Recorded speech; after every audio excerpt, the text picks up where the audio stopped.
और इस बीच एक और खबर मैं आपको बता दूं, ओरी मामले में माता वैष्णो देवी मंदिर के मुख्य पुजारी पद्मश्री प्रोफेसर विश्वमूर्ति शास्त्री ने कहा है कि करोड़ों लोगों की आस्था मां वैष्णो देवी से जुड़ी है। हिंदुओं की आस्था को आहत करने वालों के खिलाफ कार्रवाई होनी चाहिए। आपको बता दें कि ओरी ने वैष्णो देवी मंदिर के बेस कैंप कटरा के एक होटल में शराब पीकर अपने साथियों के साथ पार्टी की थी, जिसका वीडियो सोशल मीडिया पर काफी वायरल भी हुआ। फिलहाल पुलिस ने ओरी और 7 और लोगों के खिलाफ केस दर्ज कर लिया है और जांच की जा रही है। आपको बता दें कि कटरा में शराब बेचना और रखना सख्त मना है। सोशल मीडिया इन्फ्लुएंसर और सेलिब्रिटी ओरी द्वारा मां वैष्णो देवी के निवास स्थान कटरा में एक होटल में शराब पीने के मामले ने तूल पकड़ ली है और इसी को लेकर उनके 8-7 अन्य दोस्तों पर जो है वो मामला दर्ज कर दिया गया है, क्योंकि हिंदुओं की भावनाओं को आहत करने का एक बड़ा मामला ये बनता है। मेरे साथ इस पे बात करने के लिए वैष्णो देवी के मुख्य पुजारी पद्मश्री प्रोफेसर विश्वमूर्ति शास्त्री जी हैं। शास्त्री जी, जिस तरीके से ये मामला सामने आया है, यकीनन मां वैष्णो देवी पर करोड़ों भक्तों की आस्था है, हिंदुस्तानियों की आस्था है।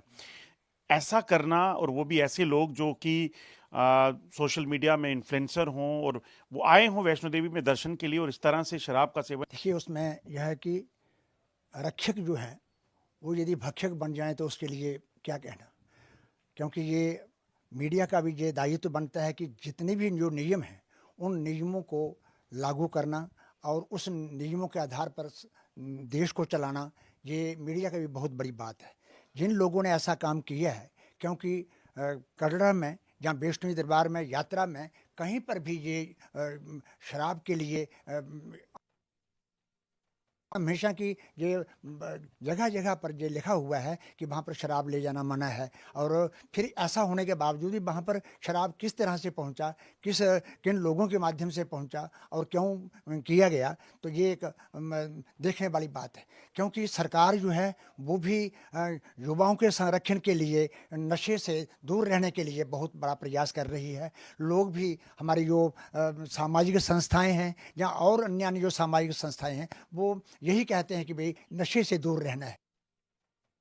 का ऐसे पवित्र स्थानों पर यदि नशा किया जाता है तो ये लोगों की भावनाएं जो हैं, भक्तों की भावनाएं जो हैं वो आहत होती हैं।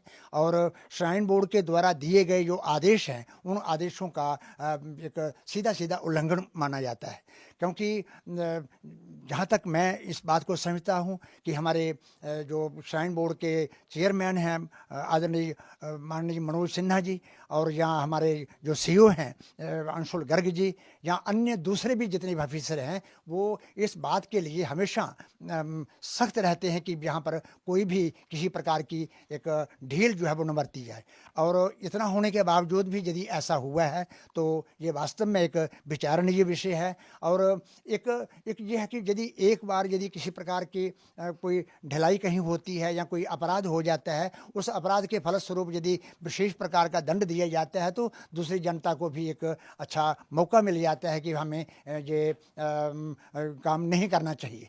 और यदि ऐसा नहीं होता, उस बात को ढील ढाल दे करके दरगुजर कर दिया जाता है, तो अपराधों की प्रवृत्ति को और ज़्यादा बढ़ावा मिलता है। इसलिए हम चाहेंगे कि श्राइन बोर्ड तो मेरे ख्याल में कृत प्रतिज्ञ है, और हमारे श्राइन बोर्ड के जो चेयरमैन हैं वो भी कृत प्रतिज्ञ हैं कि इस प्रकार की ऐसी वारदातें कहीं कटरा में, यात्रा में, जहाँ भगवती के दरबार में कभी ऐसी ना हो। लेकिन यदि कहीं ऐसा हुआ है और छिपा चोरी किसी ने वहाँ पर वो शराब ली है तो वो दंड के भागी हैं, और वो इस प्रकार का ऐसा उनको नहीं करना चाहिए, क्योंकि ये हमारे सबके लिए और हमारे सनातन धर्म के क्या दूसरे धर्मों के खिलाफ भी ये सारी बात जाती है। और भगवती की सेवा में जो लोग तत्पर हैं वो भी इस प्रकार की बात को अच्छा नहीं समझते। शुक्रिया। आप समझ सकते हैं, आपने सुना प्रोफेसर विश्वमूर्ति शास्त्री जी को, जिन्होंने कहा कि जो भी शख्स, चाहे वो जितना मर्जी बड़ा हो, अगर कोई इस तरह का क्राइम करता है तो उसके खिलाफ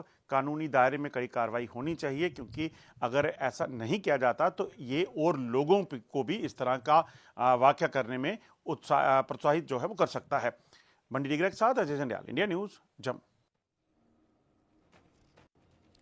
राजस्थान के अनूपगढ़ से एक बड़ी खबर आ रही है, जहां पर बीएसएफ ने बॉर्डर पर एक पाकिस्तानी महिला को